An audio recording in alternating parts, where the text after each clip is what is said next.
Regardez-vous du contenu étrange sur Internet?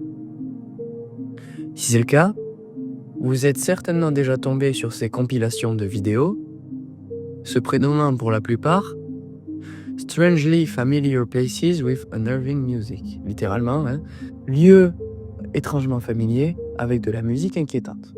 Ces lieux-là s'appellent des espaces liminaux. Et la plupart des gens, quand ils regardent ces vidéos, trouvent un sentiment de solitude, de peur, mais surtout de déjà-vu.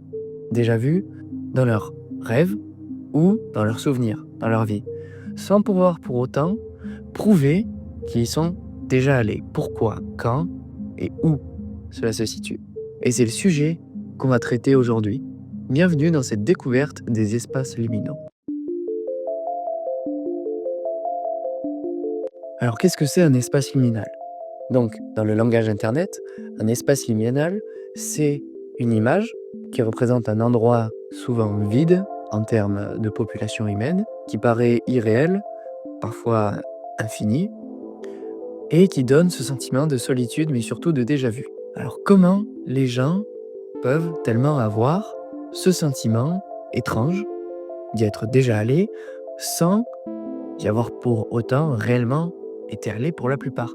Eh bien, ça c'est dû à l'absence de présence humaine. Je m'explique. Dans les souvenirs, ou même dans les rêves, il est parfois difficile pour l'esprit de représenter des visages, des personnes. Par contre, des lieux vides, ça, c'est plus simple.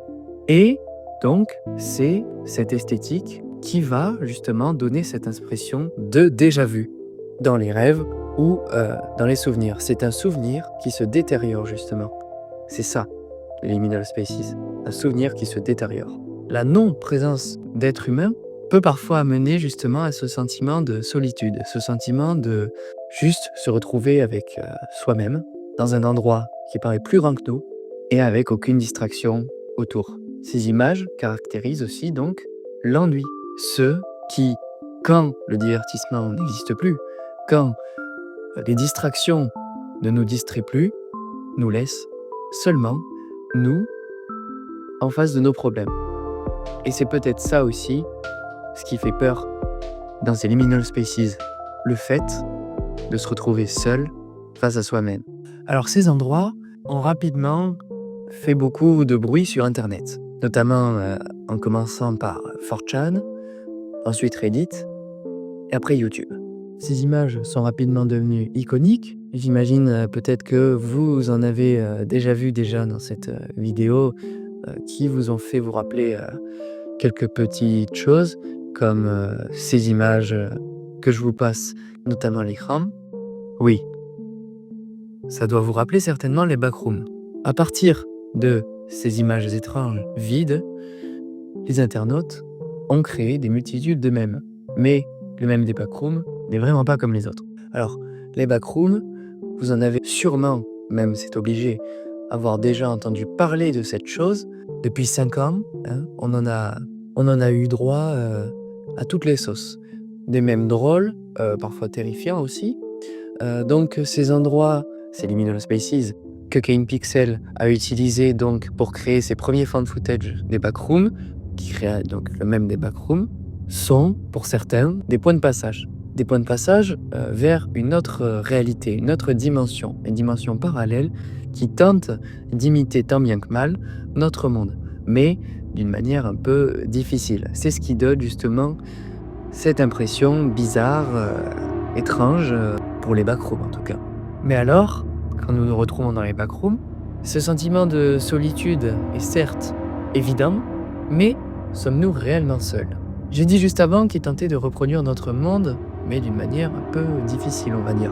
Mais ce n'est pas seulement l'environnement en termes d'architecture, les endroits, c'est aussi les êtres vivants. Voici quelques exemples des êtres vivants que vous pouvez retrouver dans les backrooms. Les smilers, par exemple, les skin stealers, ou même les hounds. Et donc, ces créatures sont hostiles à l'homme et rendent justement ces backrooms, qui sont partagés en des milliers de niveaux, extrêmement donc dangereuses pour la plupart de ces niveaux. Pour conclure cette vidéo, donc les espaces liminaux ne sont pas seulement des images étranges, mais sont plutôt la caractérisation de souvenirs, de notre enfance, de nos rêves, ou même juste de l'ennui. Ces sentiments sont accentués par l'absence d'être humain et par l'esthétique étrange de ces endroits qui rendirent tout de suite fous, amoureux les internautes de ce genre d'esthétique. Par la suite, donc, ils créèrent les backrooms et une multitude de mèmes autour d'elles, démontrant encore une fois la créativité de la communauté internet. C'est déjà la fin de cette vidéo. Si celle-ci vous a plu et que vous aimez mon travail, n'hésitez pas à aller voir ma dernière vidéo sur l'analogue Aurore par exemple. Et donc n'hésitez pas à liker, à partager, à vous abonner, à commenter et à me donner votre avis dans les commentaires, ça me ferait super plaisir. Sur ce, je vous dis à la prochaine et prenez soin de vous.